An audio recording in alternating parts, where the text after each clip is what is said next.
Benvenuti, stasera abbiamo una diretta di tutto rispetto, penso che ormai il Film Music Channel stia diventando un canale di un'importanza pazzesca. Stasera parliamo con un bassista, oltre che bassista, suonatore di var guitar, Chapman Stick, ha collaborato con i più grandi, è stato uno dei bassisti dei King Crimson, quindi stasera parleremo con Trey Gunn.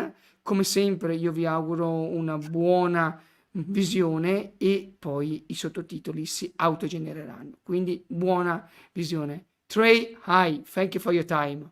Hello, happy to be here. Trey, the first thing I want to ask you, how are you? I'm good. Good? Good. Busy. Okay. Good, like me. I want to ask you the first thing. Now, what are you doing with your new project? Tell us about your new project, and later we can talk about your fabulous career. Well, which project? I have so many projects. Probably you mean tuner. Yes, Okay. the last Well, one, and talk about what you want. There's no problem. I want to know, yeah. and my audience want to know everything about your latest Okay. projects. Because I have another project with Michael Manring and a bass player and an oud player from Mexico called Three Below. I was just working on that record this morning. But tuner is Pat Mastelotto, Crimson XTC drummer, Mr. Drummer, and Marcus Reuter, a touch guitarist from Germany. This project kind of grew out of Pat and I had a duo called Two. Marcus and Pat had a duo called Tuner. Pat and I had a trio with Kimmo Pohjonen, a Finnish accordion player, and but Marcus and Pat and I had never worked together, so we decided to get together and do a bunch of improvising. And we ended up, our first session together was ended up becoming a double record, the Tuner contact information record, and completely improvised at Pat's studio down in Texas. Mm-hmm. And then we went on the road, I guess right after that. That was leading up to going to the first tour on the East Coast. And from that, we made another record from our live shows called Tuner for Lovers. And there's quite a bit of, and then we did a West Coast tour in the United States in May. And we're getting ready to do a festival, a Prague festival in New Jersey in October, and then we go to Poland for a couple of shows in October. But the project is a lot of improvisation, which we love doing, and very strange improvisation. And then some selected pieces from each of our three careers. So some Pat tunes, some Marcus tunes, some of my tunes, and then we do a couple of Crimson tunes that generally haven't been played for many years. It is very important for you to play because when I saw you the first time, where was that?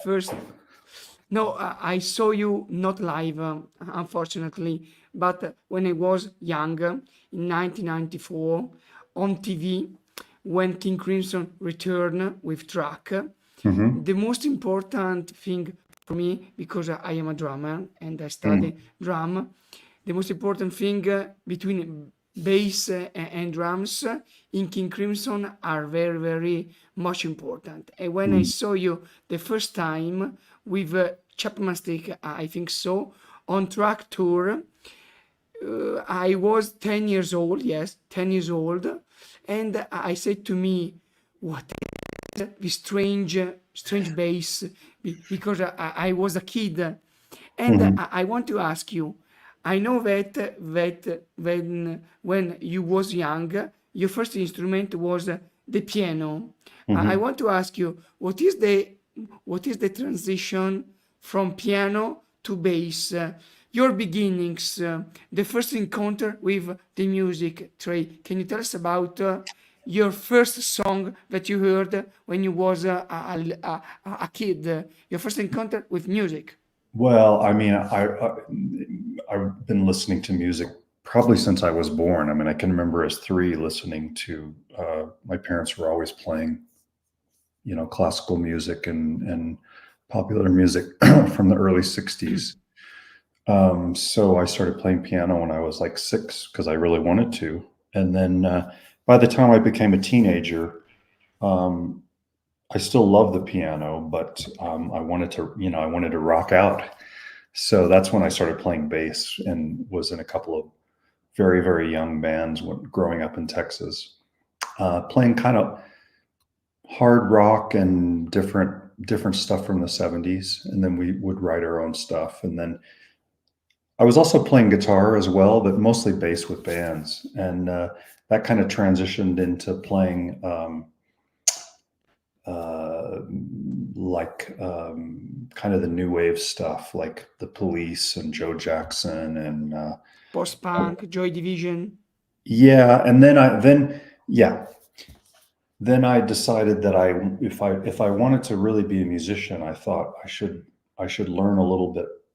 I wanted to learn a little bit more about the language of music. So I ended up moving up to Oregon on the West Coast, north of California, and studying music up there, and also playing. That's when I started playing in a lot more actual punk bands. Yeah. And, it was just a gradual progression for me.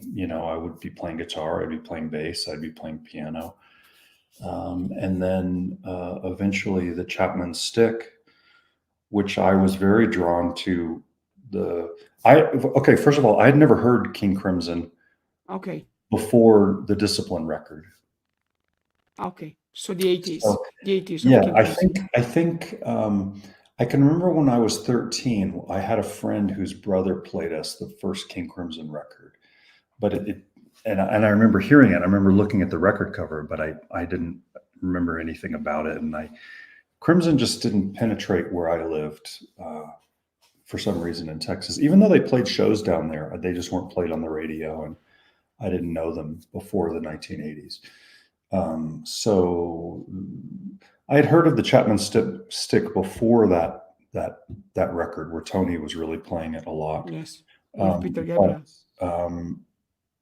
I didn't have a chance to get my hands on one until about 1987. Yeah. And Tony Levin was your first inspiration to study Chapman stick, because I think that your instrument was the classical bass, 4 strings, and later your evolution with the Chapman stick. Sort of. I mean, yeah. I mean, the thing is, we didn't really know from listening to the disc what was going on. I never saw the band live. So I mean, I kind of had an idea, like the beginning of Elephant Talk is this sound, Okay. but I didn't really know what he was doing. All I had was the record.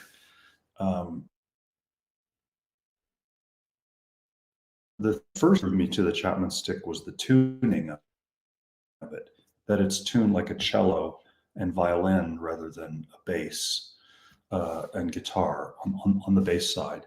That was the first. I realized somewhere around that time period that the guitar tuning wasn't working for me, that it was making me play with an atmosphere of blues around it, which didn't actually suit me. So that's when I was first drawn to the Chapman stick. Like, oh, it's tuned differently. I wonder about that. And then, then eventually I got to play the instrument, and it was for me, it was like I'd been playing I'd been playing the wrong instrument all that time. Like what I was trying to do wasn't the right instrument. The things that I was trying to do on a guitar, things that I was trying to do with hand percussion, things that I was trying to do on keyboards, they really were all meant for this tapping style playing. And Trey, I want to ask you, your first encounter with Robert Fripp, it was the 80s with the Guitar Craft. Tell us about, if you want, your impression about this man, because I think that Robert Fripp for me is a legend. How can you reach Robert Fripp? How can you say to you, I want to go in the guitar craft to study new tunings? Well, he ran a little ad in Downbeat magazine. That's where I saw it, and that said he was giving these courses. And I thought, well, I'm there wasn't any question whether I'm going to go or not. And so we went. I think it was 1986, maybe it was 85, maybe it was 85, and yeah, it was 85. And so that was actually where it confirmed for me this tuning, because Robert presented us the first night with a new tuning and said, "This is what we're going to be using all week." And it was this same tuning that the stick is based in, this cello tuning. And as soon as I put that on the instrument, I was like, "Oh my gosh, this is great. This is what this is going to open up the guitar in the way that I want to go, open up string instruments." And so that was a revelation the first night. And of course, when you put a new tuning, it's a radically new tuning. It's not like a detuned or a variation. You can't play anything that you know. So we all started completely from scratch, including Robert. He hadn't even been using it very long. I think he'd only been playing with it for a couple of months.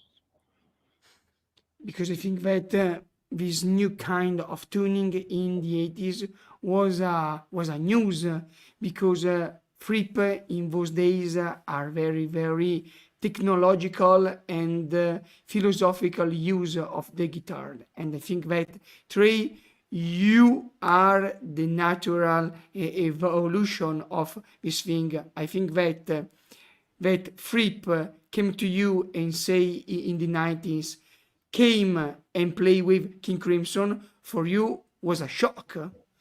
When Fripp tells to you, join King Crimson after the Guitar Craft in 1985. Yeah. I mean, to be honest, it wasn't a shock, because we had already been working together. Okay. We had a band with his wife, Toyah, called Toyah, World. yes. And then we had a project with the California Guitar Trio, the Robert Yes. Fripp String Quintet. And then we worked with David Sylvian for several years.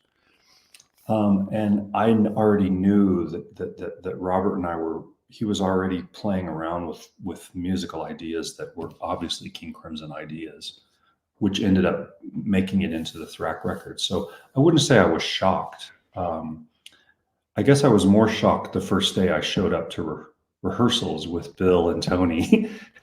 And now I'm in the room with them, because Robert and I had worked together so much. I knew him for almost 10 years. So, I mean, it's a great honor, but I wouldn't say I was shocked, I think that, Trey, to stay in a room with your idols like Tony Levin, Adrian Belew, and Bill Bruford was for you very important. And Yeah. I want to ask you the approach of this thing when you joined King Crimson in 1994. The other people, the other member like Bill Bruford or Adrian Belew, with you, what was the approach? Because you was the latest one. What we think about to have two bass, two bass, two guitars, and two drums, because there was Pat Mastelotto on the other drums. Yeah. What are the approach of this project? Yeah. I mean, thankfully, I wasn't the only new guy. Pat was also Okay. new. I think they all hold, they consider Robert's ideas very radical and interesting. So they trusted Robert on this 6-piece idea. And, we got together and played and made the Vroom record all within the first week. So we didn't really think about it or ask any questions too much. We just got to work right away. Okay. And we had already had Robert and I had already been maybe arranging one or two tunes, and then there were a couple of other ideas, and we just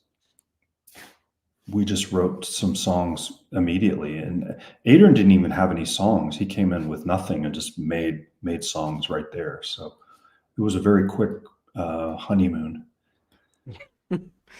And every time when I listen track, for me the sound is every time fresh. No old sound. It is 30 years ago. The sound is still fresh. I don't want to talk about remastered the sound, because we were in 1994 grunge music, metal music, and I think that track was the contact with so many genres like grunge, like metal. Because if you think about King Crimson of the 90s, 70s prog, 80s with a flavor of post-punk and new wave, 90s and the end of 90s like Power to Believe. I think that King Crimson and your approach to Chapman stick and bar guitar are very, what can I say, very strange from metal to to touch the industrial music. Track for me was the best one of the 90s. My favorite track are Vroom Vroom, Vroom Vroom, and Walking in the Air, Walking on the Air. And what are your favorite song of track, Trey? Vroom. Bro. And well, favorite to play. I don't listen Favorite to to any. play? Yeah, Sex, Sleep, Eat, Drink, Dream. Yes, because when I saw on YouTube, the concert was Boom Boom live in Argentina. When you play Sex It, you was very touched with the groove with your because I think that when you play Chapman stick, you have to dance with a woman. I think that because it is very difficult, I think, to play, because Chapman stick with the right hand you play the melody, and the left hand you play the chords. Is it good? Is it? Yeah, I mean, I don't always play like that, but that's the traditional way of Okay. bass and chords, and then melody here. Yeah, Okay. Okay. I don't always do that.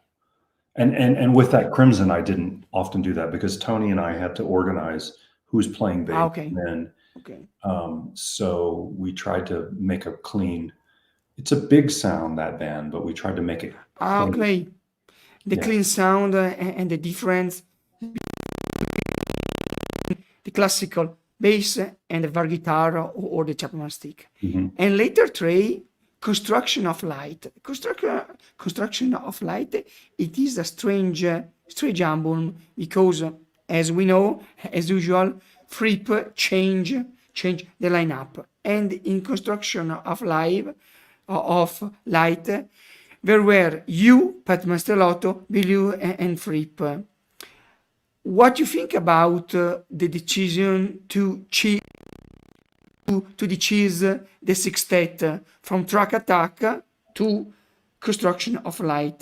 ConstruKtion of Light, it is a quartet. Right. Can you tell me your position about this change of lineup? What do you think about Trey? It didn't feel like a change of lineup per se, because we did this whole couple of years of projects Yes, project. where we were improvising in a 4-piece, a 3-piece, a different 3-piece, a different 4-piece. So it felt like the whole, I mean, to be honest, it felt like there wasn't going to be a King Crimson again. It felt like it was already over. So when Robert presented, let's do the 4-piece, it felt like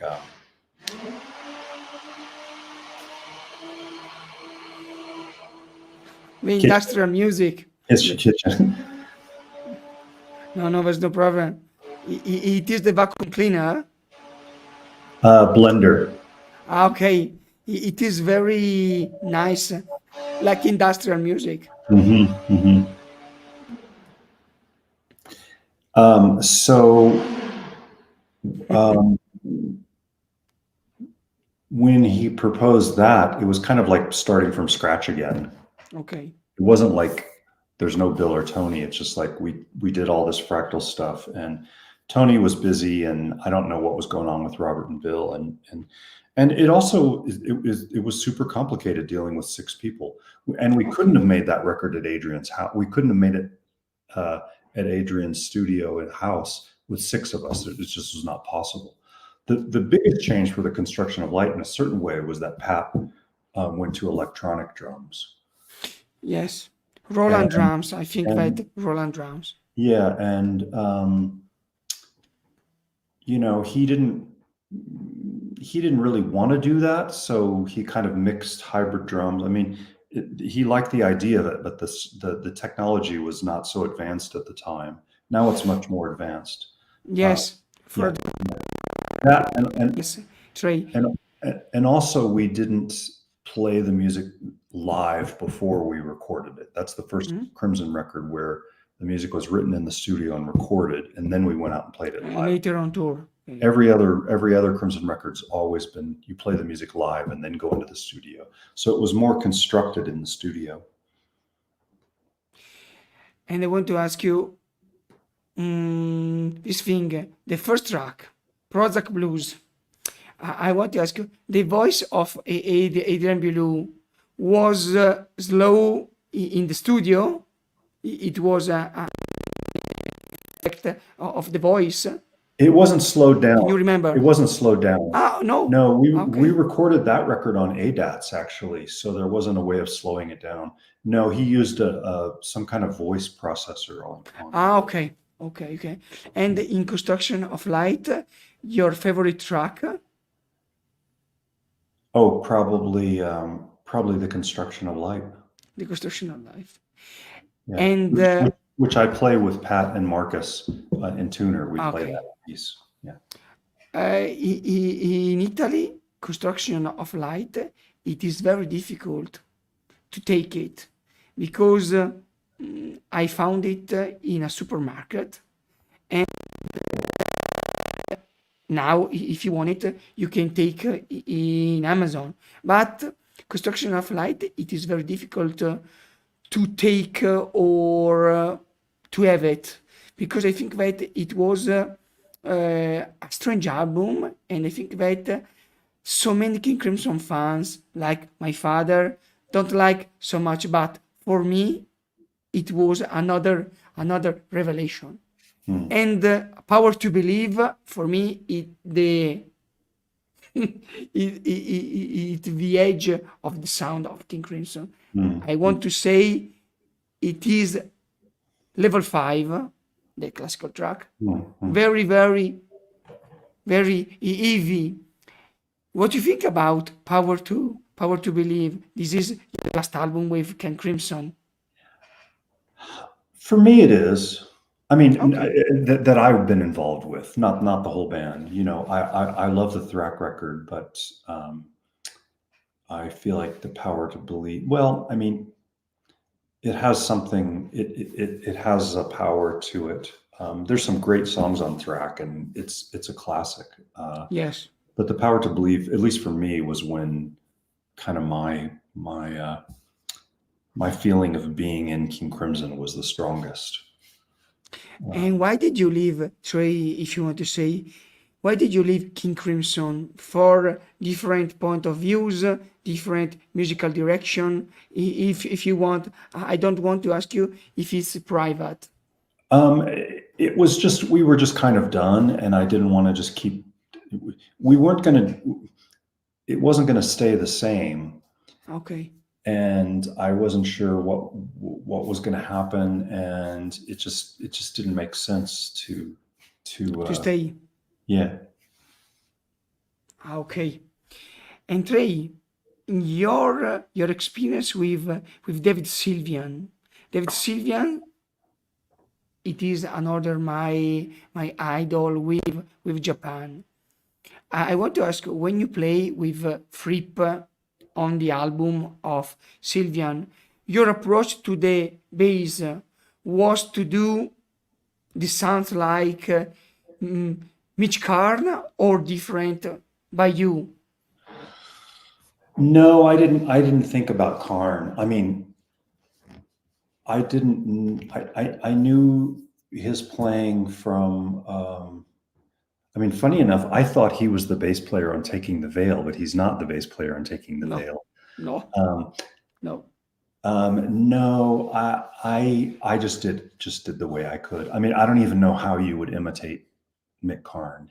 Was so unique, and you know he had. Yeah, so I didn't even think about that. I mean, when we played live, we played a couple of pieces that Mick had played on. I mean, Mick was originally the guy, so I kind of tried to get a sound and get similar, but it was never going to be. It was never going to be like how he plays.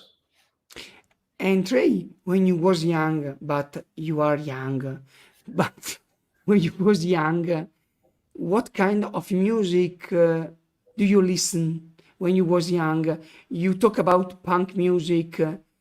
In those days, have you a kind of punk like the classical punk or the hardcore punk like Black Flag, Dead Kennedys, Bad Brains? You was in this kind of punk or the classical punk like Sex Pistols, Ramones, or Clash? Well, pretty much all of that. I mean, when I was young, it was before punk. Okay. But then, you know, by the time I was 18, you know, first, yes, Sex Pistols, not the Ramones so much, but when I lived up in Oregon, I saw live X, Black Flag, Circle Wow. Jerks, Oh, wow. yeah, all these guys. I never saw Bad Brains, but yeah, we used to see them. I mean, we saw X a couple of times and Black Flag a couple of times. So that stuff. Yeah, I mean, Yeah. at the same time, I was studying Bartok and Stravinsky Stravinsky. at the Okay. exact same time. So Okay. for me, the world was all mixed up, which is how it is now. But at the time, that was kind of crazy. But now it's not that strange. You know, there's a lot of musicians And who now, Trey, what kind of music do you listen now? Because um, you still young, you still young, but I think that you change your flavor, your taste. I don't really listen much. I'm mostly working, and then I don't want to hear music. Okay, only study and only working. Pretty much. Um, every once in a while, I discover a band. Like recently, we discovered this band from Los Angeles called Knower, I Lewis don't know. Cole. It's really cool. It's really cool. What is the name? Nowhere.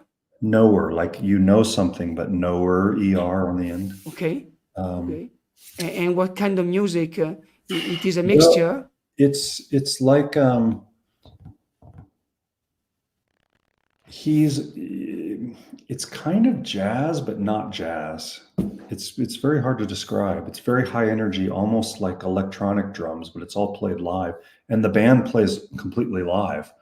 The keyboard player who played with him is now Joe Satriani's keyboard player, Okay, okay. but he has a very unusual musical language. It's very high energy. It's funny. Um, yeah, but mostly I don't really listen that much. I'm usually either researching or sitting here writing. So many people like you, like people who plays so many times. I know that I am a huge fan of The Residents. I know you know that the San Francisco. Yeah. In fact, Yes. Crimson played a show at the is it the Warfield? Where did they used to play in San Francisco? Oh, the Fillmore. The Fillmore. We played a show in the Okay. Fillmore, and then the next night was the Halloween residence show. So Pat and I went, and we were still in San Francisco. So Pat and I got to go to the residence show. And I have the honor to interview Homer Flynn 1 year ago, and Homer Flynn, the mastermind of Radiant, said to me, "Now you have to dig it to find good music, because if you stay in the mainstream, I agree with you. You have to listen to the same old thing. If you dig it, you can find so many good bands." And Yeah, Trey, I want to ask you what you think about. I want to ask you your position about the new King Crimson, the latest tour. Do you like it or not? It doesn't really matter whether I like it or not. I mean, it's not really for me. I'm not a big fan of the '70s Crimson. Okay, I know. So it's not as inherently exciting for me. The old '70s music, Okay, but they and were very good. They do it really, really well. yes, with Gavin Harrison on drums, Jaco on the guitar, Yeah, and Chaco's fantastic. I mean, Trey, yeah. I want to ask you, what is the difference? Sorry, but I am a drummer. What is the difference between Chapman stick and VAR guitar? So the Chapman stick I started playing in 1987 around I think when we finished the Thrack record. So that would be like 7 or 8 years later. I started playing the war guitar. The war guitar is it's it's like a Chapman stick crossed with a Lamborghini or something. It's like Lamborghini or Porsche? yeah, and the body's so big and dense, it just has a huge fat sound. And how And many strings are? How many strings?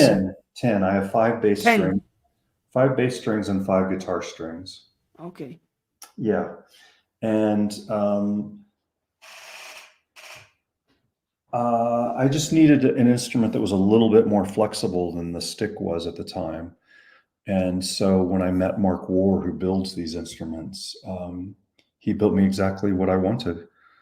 And the sticks really aren't customizable, and they're super cool the way there's no body. But what I found is having the body just makes a richer, more consistent, usable tone. And it's been my instrument ever since. This one's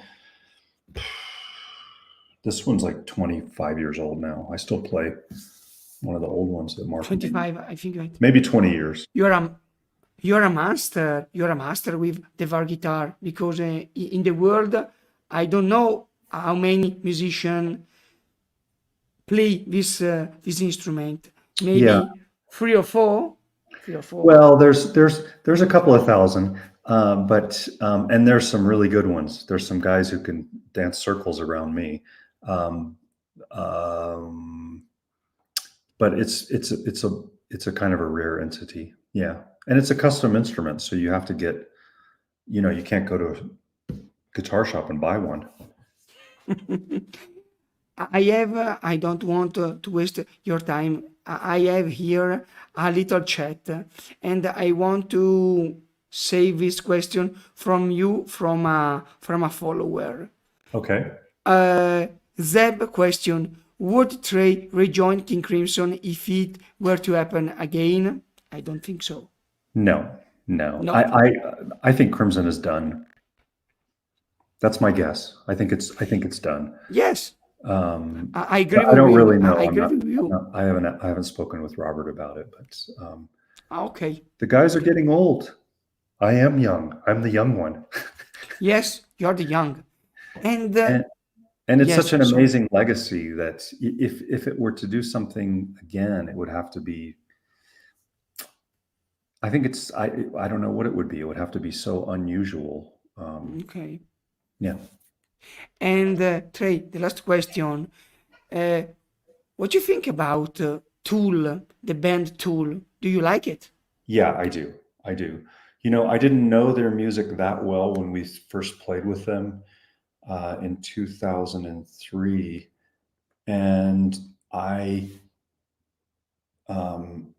listened to a couple of their records before the tour, and I kind of got it, but I didn't really get it until I saw them live every night. It is very difficult. For 11 nights, we played together, and I watched the whole show, and it's really, really great what they do. And also they play as a real band, which is pretty unique, Yes.